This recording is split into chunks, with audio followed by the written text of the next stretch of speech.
నల్లకలువ 85th chapter.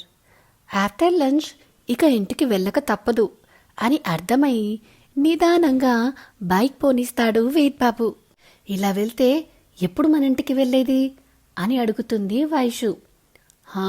ఇప్పుడు వెళ్ళి చేసేదేముంది, పండుగ రేపు కదా, నిదానంగా వెళ్దాంలే అంటాడు వేద్ బాబు. చాలా ఉంది చేసేది, ముందు ఫాస్ట్గా ఇంటికి వెళ్ళండి అని కసురుకుంటుంది వైషు బేబీ. అమ్మో, ఇది ముద్దు పెట్టడానికి ఏదో ప్లాన్ చేసినట్టుంది. దీన్ని ఇంట్లో దింపేసి నేను ఊరంతా తిరిగి అందరూ పడుకున్నాక ఇంటికి వస్తా, అప్పుడు చేసేదేముండదు కాబట్టి నో ప్రాబ్లం అని ప్లాన్స్ వేసుకుంటాడు వేద్ బాబు. బైక్ ఇంటి ముందే ఆపేసి వైషుని దిగమని, నాకు పనుంది, కాసేపు బయటికి వెళ్ళొస్తా అని వేద్ అనగానే, మీరు ఇదంతా కావాలని చేస్తున్నారని అర్థం చేసుకోవాలని పిచ్చిదాన్ని అనుకుంటున్నారా?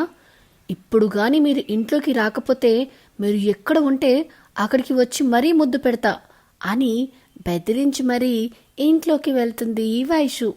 అమ్మో, వచ్చినా వస్తుంది రాక్షసి, చూస్తా ఇదెలా ముద్దు పెడుతుందో అని తను కూడా ఇంట్లోకి వెళ్తాడు. ఆల్రెడీ లంచ్ చేశారు కాబట్టి కాసేపు రెస్ట్ తీసుకుంటా అని బెడ్రూమ్లోకి వెళ్ళి బెడ్ మీద వాలిపోయాడు.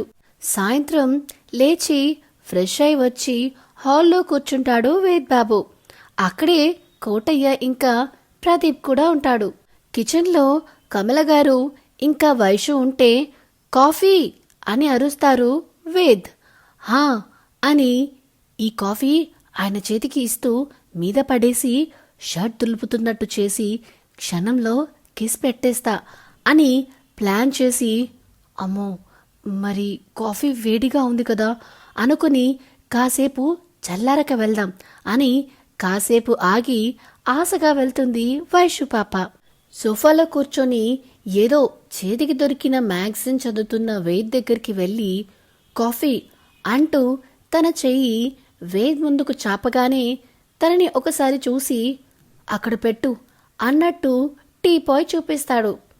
అయ్యో, టీపాయ్ మీద పెడితే మీద పోసేది ఎలా అని ఆలోచిస్తూ, చల్లారిపోతుంది, తొందరగా తాగండి అని మళ్ళీ చేతికి ఇస్తుంటే, నేను కోల్డ్ కాఫీనే తాగుతాను, అక్కడ పెట్టు అని వైషు ఆశల మీద కాఫీ నీళ్లు చల్లుతారు వేద్ బాబు. ఇక చేసేదేం లేక టీపాయ్ మీద పెట్టి అక్కడి నుంచి వెళ్తుంది. ఇది దీని వేషాలు, నేను కనిపెట్టాలనుకుంటుంది అని టీపాయ్ మీద పెట్టిన కాఫీ తీసుకుని తాగుతాడు. విశ్వ ఇంటికి చేరేసరికి నైట్ అవుతుంది. రూంలోకి రాగానే నిహారిక నవ్వుతూ విశ్వ వైపు చూస్తే విశ్వ పట్టించుకోకుండా బాత్రూంలో దూరుతాడు. అయ్యగారికి కోపం ఇంకా పోలేనట్టుంది అనుకుంటూ విశ్వ కోసం వెయిట్ చేస్తూ ఉంటుంది.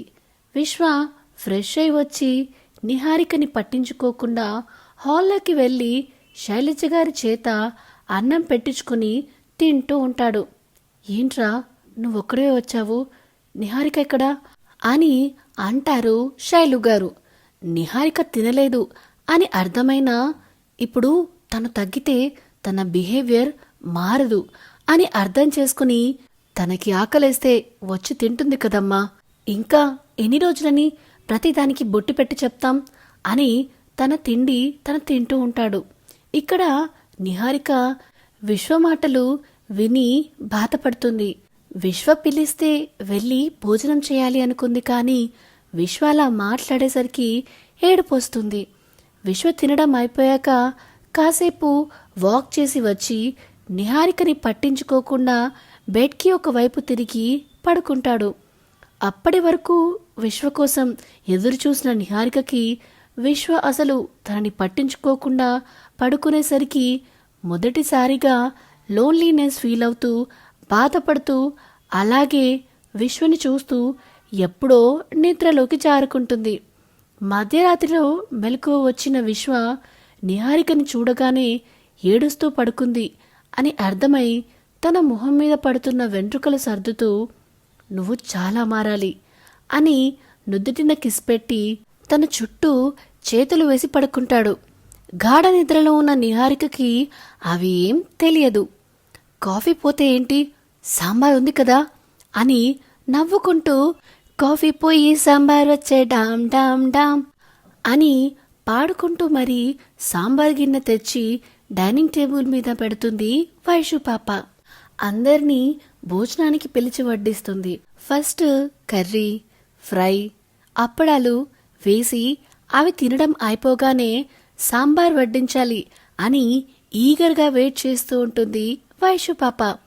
ఏవండి, సాంబార్ పోయాలా అని స్వీట్గా అడుగుతున్న శ్రీమతి వాయిస్ విని వద్దు అంటాడు. ప్లీజ్ అండి, చాలా బాగుంది, కొంచెం టేస్ట్ చూడండి అని అంటే ముందు ఇది తిననివ్వు, తర్వాత వేసుకుంటాలే అంటాడు వేద్ బాబు. అక్క, నాకు సాంబార్ వెయ్యి అని వేద్ పక్కన కూర్చున్న ప్రదీప్ అడిగేసరికి వాడికి వేసి ఏవండి సాంబార్ అంటుంది మళ్ళీ వైషు. నో, కర్రీ వేయ్ అంటాడు వేద్. అది కాదు, సాంబార్ చాలా టేస్టీగా ఉంది అని గునుగుతుంటే ముందు కర్రీ వేయు అని అనగానే తప్పక కర్రీ వేస్తుంది. ఈసారి ఆయన వద్దన్నా వేస్తాను అని ఫిక్స్ అయిన వైషు ఏవండి సాంబార్ అంటూ సో ఇదేనండి నల్ల కలువ 85th చాప్టర్. ఈసారైనా వైషు ప్లాన్ ఫలిస్తుందా తెలుసుకోవాలనుందా? అయితే నెక్స్ట్ ఎపిసోడ్ వరకు వేచి చూడాల్సిందే. ఇలాంటి కొత్త కొత్త కథలు మరియు కొత్త కొత్త అప్డేట్స్ అని తెలుసుకోవడానికి మన channel the novel whisperer with దునియాని సబ్స్క్రైబ్ చేసుకోండి. సో దాట్ ఫ్యూచర్ అప్డేట్స్ అన్ని మీకు రెగ్యులర్ గా వస్తూ ఉంటాయి. ప్రస్తుతానికైతే ఈ వీడియో కనుక మీకు నచ్చినట్లయితే please like, share and comment చేయడం మాత్రం అస్సలు మరవద్దు. Thank you, bye.